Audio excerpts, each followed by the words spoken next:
amigos, ¿cómo están todos? Bienvenidos una semana más a su canal Estudiando con Jacqueline.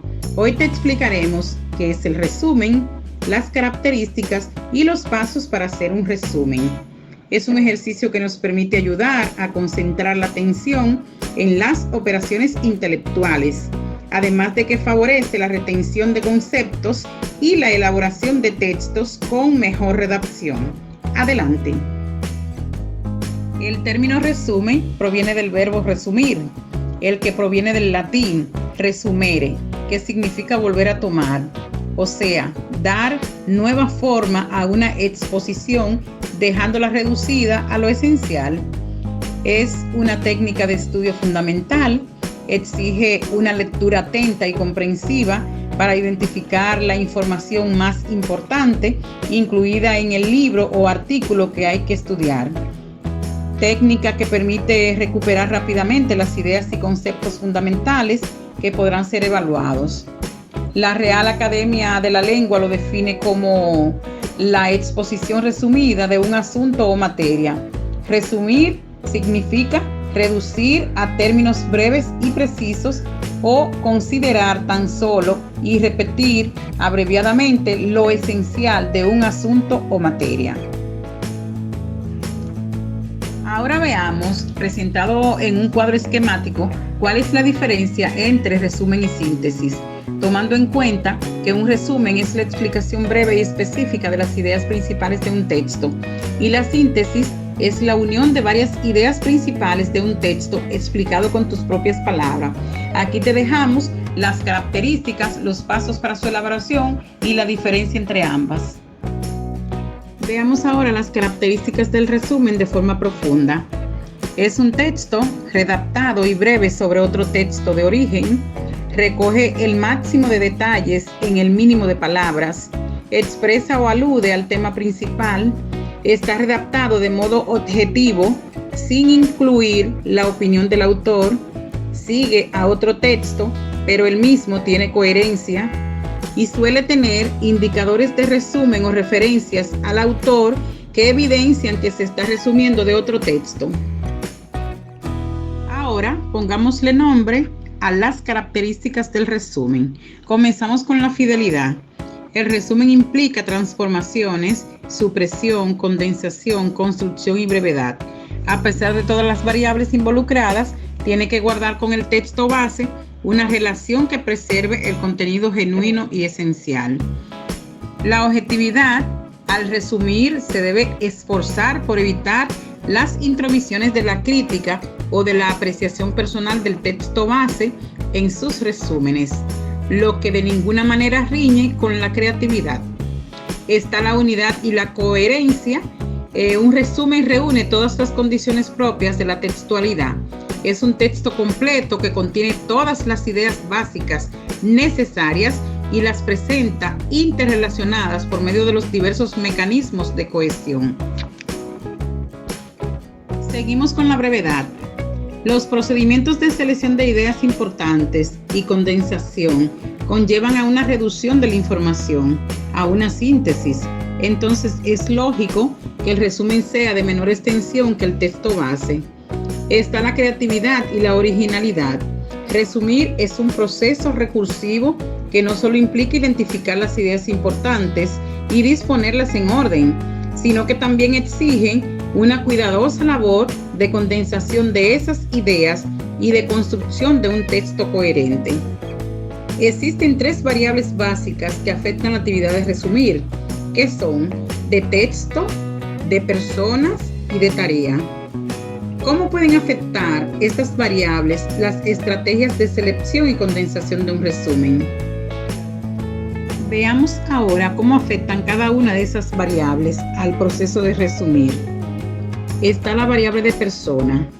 Dentro de esta, el carácter de la tarea. No se identifica con claridad qué es lo que el texto base desarrolla como temática fundamental. Se confunde con frecuencia lo importante con lo interesante. Están los niveles de habilidad.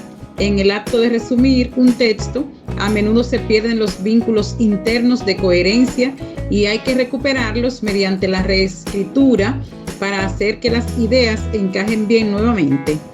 Y está el conocimiento del contenido. Los procesos de selección y de condensación no se pueden llevar a cabo cuando no se poseen los conocimientos previos indispensables o cuando no se tiene acceso a ellos. Veamos ahora la variable de texto. Dentro de esta está la longitud. Los textos breves son más fáciles de resumir que los textos extensos. Las exigencias de comprensión, de procesamiento de la información, de selección de ideas importantes y de condensación aumentan cuando los textos son más largos. Está el género. Partamos de la siguiente pregunta: ¿cuáles textos son más fáciles de resumir? ¿Los expositivos, los argumentativos o los narrativos?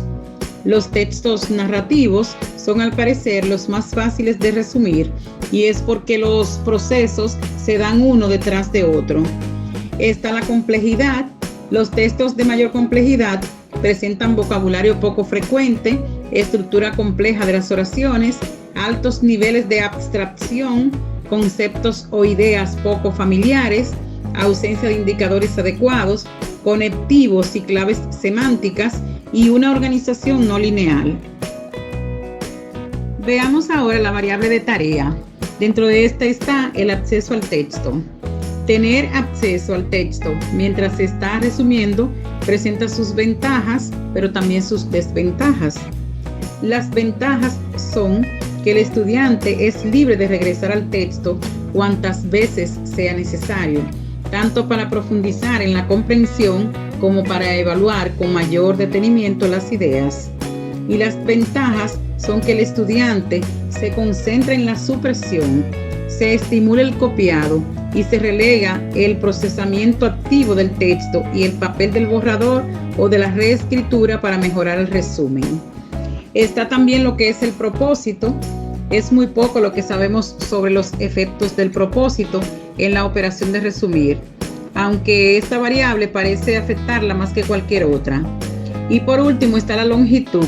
Algunos investigadores del resumen, como son Brown, Gardner y McCulloch, consideran que no restringir su longitud facilita las exigencias de procesamiento de la información y que en cambio la longitud restringida recarga las tareas de selección y condensación, lo que puede ir en detrimento del producto final.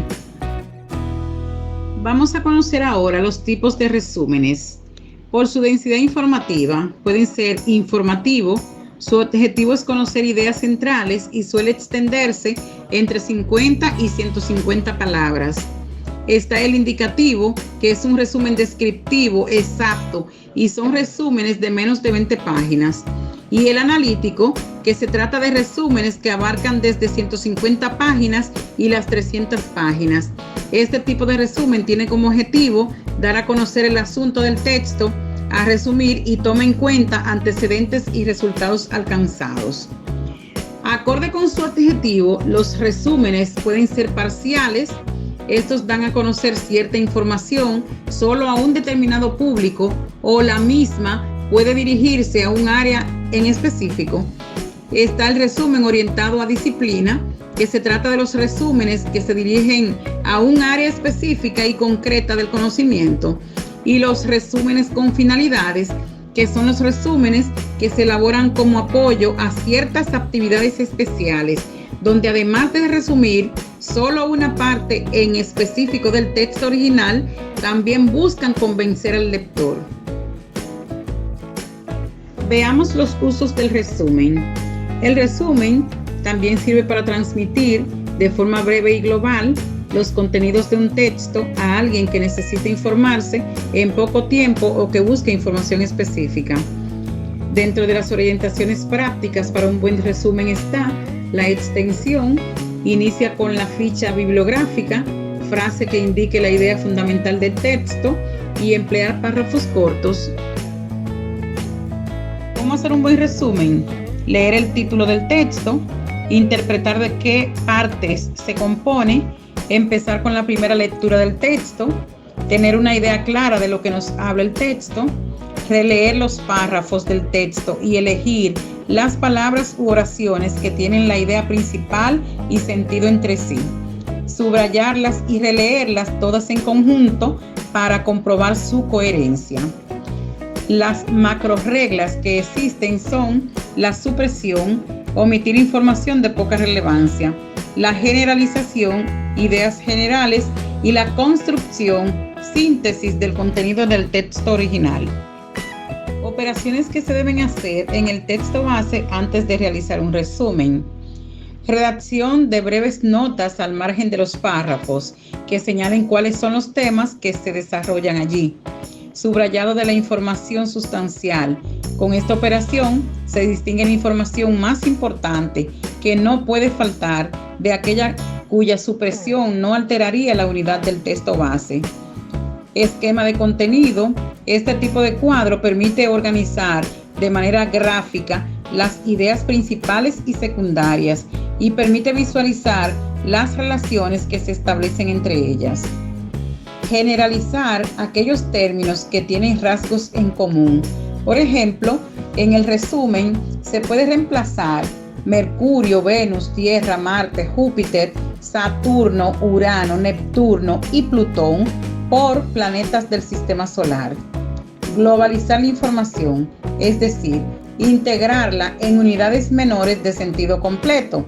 Por ejemplo, la oración Juan fue al cine puede globalizarla varias oraciones de un texto, tales como Juan tenía ganas de ver una película, revisó la cartelera, encontró que se había estrenado la película que quería ver, se dirigió al cine y sacó las entradas, etc.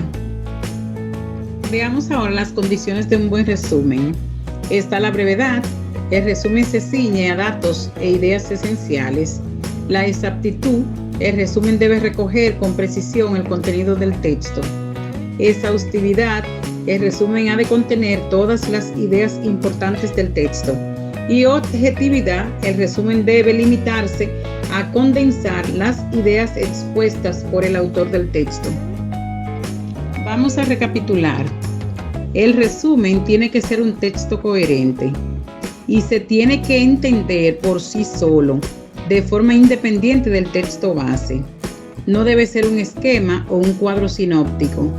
Es muy importante tener en cuenta para quién y para qué se redacta el resumen. Si lo hacemos para nosotros mismos, para estudiar el texto resultante, puede tener marcas propias, palabras familiares, de esas que nosotros nos entendemos. En cambio, si el resumen es para que lo lea, por ejemplo, un profesor que tiene que evaluar la comprensión de un texto, o si se trata del resumen de una noticia sobre ciencias para publicar en la revista del colegio, es fundamental utilizar un nivel de lenguaje formal general que todos puedan comprender. Si este video te ha gustado, por favor regálame un like, suscríbete, comenta y comparte para que puedas seguir estudiando con Jacqueline aquellos temas que son de tu interés. Nos vemos en la próxima. Pásala bien. Bye.